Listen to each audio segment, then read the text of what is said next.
Um, so I think we've sort of put ourselves in a position where when we think of play, we've been talking about little or no consequences, greater chances to win, and that play really is defined in many ways by its practice elements.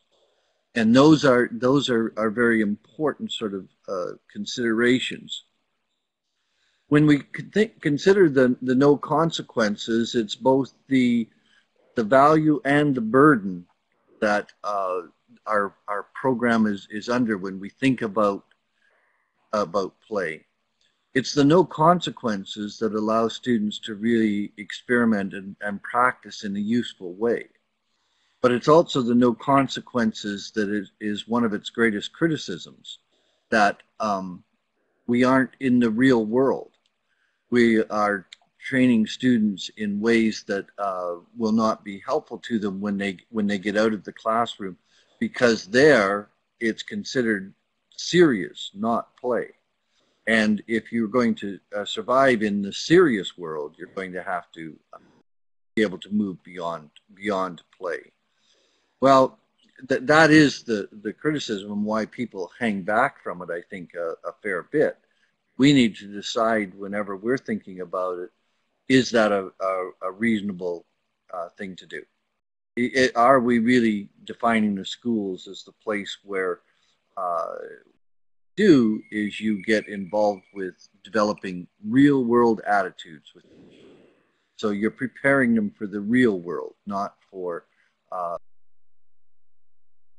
But I think that really what it comes down to now is thinking about, well, if we're defining it for the real world, that real world has changed a fair bit, and play is an important part of it. Play, when we think of being able to work with ideas and being able to survive in the knowledge age, the types of things that you do with playing with your ideas becomes a very important element for survival in this world.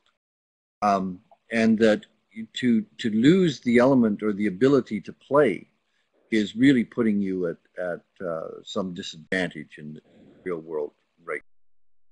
And the other thing is that even if you remove play from education, the big criticism of education is that it's still not the real world.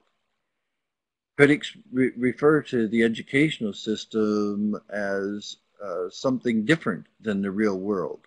Oh, well, when you get in the real world, you'll see it's like this. That whatever you're in an educational environment, you're not in the real world anyway. So there's some real issues about how much attention we play to this notion of the real world, and how we have to worry a lot about what maybe there should be big consequences for that's really the subtext of what the critics are saying, and we need to think about that and be able to respond to that. The chance to win is also an element that we've been talking about in the last few, uh, and along with the chance to win, we have systems that provide immediate feedback, very close to whatever action you take. And the research tells us that if you give students feedback at the right time, really quickly to when the behavior occurred, you really will increase the chances that you will see learning. That's what we need to do. The other thing that we've talked about too is the notion of play as practice, and that because play taps into a state of mind where it's motivating for students, that practice happens much more readily. So we've got a situation here where we're calling it play, but it's got a lot of what we really like in the educational system. It's got motivation to increase practice, which is what you want. It's got reduced consequences for error, so students will take chances. It's got situations where you get immediate feedback, which we know increases the amount of learning that goes on.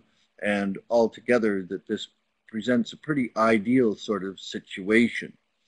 So in that respect, you almost have to turn around and say, well, why isn't play being used constantly?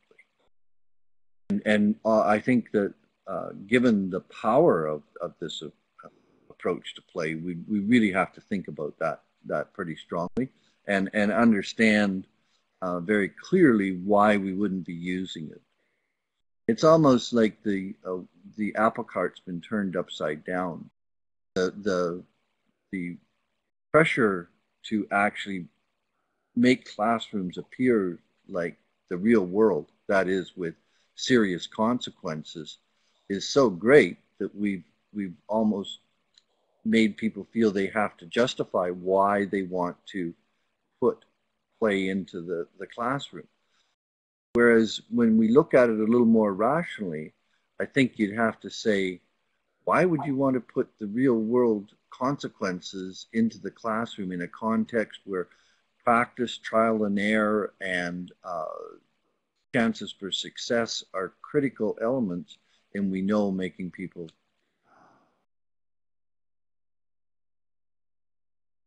And in that way, I think we now have a framework for starting to think about technology in play. So technology allows you to create virtual worlds or simulators that are very interesting places to practice. They also create a network that make it social. So you're really picking up on the social elements of learning, which in our long human history were more important than classrooms. We were social beings for a very long time, and all of our interactions and learning was outside of a classroom. Classroom's a pretty recent event in our history. And we've asked students, by and large, not to be so social in the classrooms. Rise up at the front and pay attention to the teacher and not be talking to each other. We see some pretty good things when we see students talking to each other, and we've lost that in the regular classroom today. Play brings that element in to this virtual practice kind of world that technology can create in a very powerful way. And I think we'd want to also be able to say this is attention to, and if we don't have it included in our classroom, we'd want to have some good reasons why. So when we take those play and technology elements, then we imagine the classroom and say, well, what is it that we are doing in the classroom? What is it good for? And there, if it's the real world we're trying to train the kids for, fine. But you'd want to be able to argue that you need to train them for the real world, and that to train them just for play is probably doing them a disservice. So what is the purpose of the classroom? We have taken play and we've encouraged it and promoted it in kindergarten. And by the time you get to the end of high school, it's eradicated. It's now taken as serious. And that's a continuum that the students are expected to move along. What does serious really mean there? Well, it tends to mean that you can be given a task, you will sit down, you will do it, you will self-motivate yourself, you will self-assess yourself, and at the end of the day, when you're asked a question about whatever topic it was, you would be able to answer that. Typically, students understand that answering a question means telling the teacher. It doesn't mean finding something that the teacher has never said. It doesn't mean thinking about counter ideas that have never been. And it doesn't mean doing anything that we would call very creative or original thinking in the classroom. But those are exactly the skills that we need for the 21st century. We need to be critical thinkers, we need to be great evaluators, and we need to create new things that have never been created before. That we need to put ideas together in ways that are unique and new and doing just what I'm asking you to do with play, and take that into an area where it isn't something we've discussed here. It's been in the world before. That is what playing with ideas is really about in this new knowledge age. And our educational system needs to be able to do that. So if we think of play as a helpful way to approach that kind of activity, what does that mean for how we really should be reforming our classrooms? Where should we be going, and how should we be taking advantage of it? We only imagine play to sustain what we think of as a traditional classroom today, where you're not asked to do any of those 21st century things, then we're sort of back